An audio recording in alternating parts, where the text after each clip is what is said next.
ഗലാത്യ ലേഖനത്തിൽ നിന്നും ഒരു ചെറിയ ചിന്ത ഒരുമിച്ച് ചിന്തിക്കുവാൻ ആഗ്രഹിക്കുകയാണ്.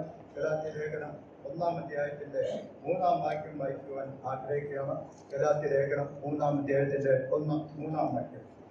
പിതാവായ ദൈവത്തിൽ നിന്നും നമ്മുടെ ദൈവവും പിതാവുമായവന്റെ ഇഷ്ടപ്രകാരം ഇപ്പോഴത്തെ ദുഷ്ടലോകത്തിൽ നിന്ന് നമ്മെ വിടുവിക്കേണ്ടതിന് നമ്മുടെ പാപങ്ങൾ നിമിത്തം തന്നെത്താൻ ഏൽപ്പിച്ചു കൊടുത്തതായ നമ്മുടെ കർത്താവായ യേശുക്രിസ്തുവിൽ നിന്നും നിങ്ങൾക്ക് കൃപയും സമാധാനവും ഉണ്ടാകട്ടെ.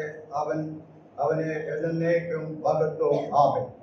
നമ്മുടെ കർത്താവ് നമുക്ക് വേണ്ടി മരിക്കുവാൻ തക്കവണ്ണം, പിന്നെ അവനെ ക്രൂശിപ്പാൻ തക്കവണ്ണം കടന്നു വരുന്ന ആ പീലാത്തോസിന്റെയും അതിൻ്റെതായിരിക്കുന്ന മഹാപുരോഹിതന്മാരുടെയും പട്ടാളക്കാരുടെയും മുമ്പാകെ കർത്താവ് നിൽക്കുമ്പോൾ കർത്താവ് പറയുകയാണ്, നിങ്ങൾ ആരെ അന്വേഷിക്കുന്നു?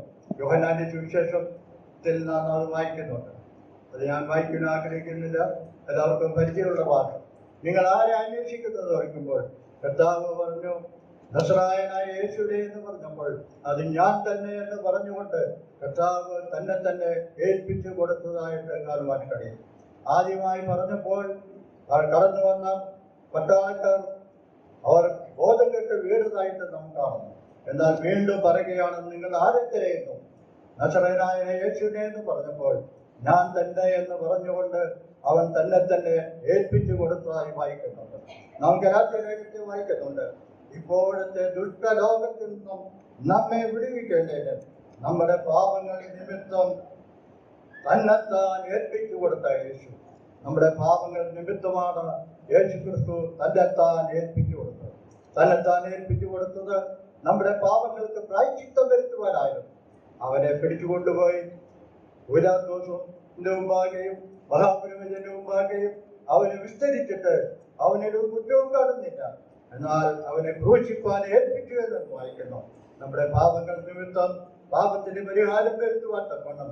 പാപം അറിയാത്തവനെ നാം അവന് ദൈവത്തിന്റെ നീതിയാകേണ്ടതിന് അവൻ പാപമാക്കിയപ്പോൾ പാപത്തിന്റെ ശിക്ഷ മരണമെന്ന് നാം വായിക്കുന്നു. ആ മരണം അനുഭവിച്ചുകൊണ്ട് നമ്മെ ദുഷ്ടലോകത്തിൽ നിന്ന് വിടുവിക്കുവാൻ തക്കണം. നമുക്ക് പകരക്കാരനായി മരിച്ചു അടക്കപ്പെട്ടത് മാത്രമല്ല, 3-ാം നാൾ ഉയർത്തെഴുന്നേറ്റിരിക്കൽ നമ്മുടെ അവനിൽ വിശ്വസിക്കുന്നവനെ ഒരു നാളും രക്ഷിച്ചു പോകുകയില്ലാത്ത വായിക്കുന്ന പോലെ യേശുക്രിസ്തു മുഖാന്തരം നമ്മുടെ പാപങ്ങൾക്ക് പരിഹാരം വരുത്തി അവൻ തന്നെ ഏൽപ്പിച്ചു കൊടുത്ത ആ വലിയ സ്നേഹത്തെ ഇന്ന് രാവിലെ ഓർത്തുകൊണ്ട് ദൈവസന്നിധിയിൽ നന്ദിയുള്ള ഹൃദയത്തോടുകൂടെ ദൈവത്തെ ആരാധിക്കുകയും ഭക്തപ്പെടുത്തുകയും ചെയ്യാം. അവന്റെ വിലയേറിയ നാമം എന്നേക്കും ഭക്തപ്പെടുമാറാണ്.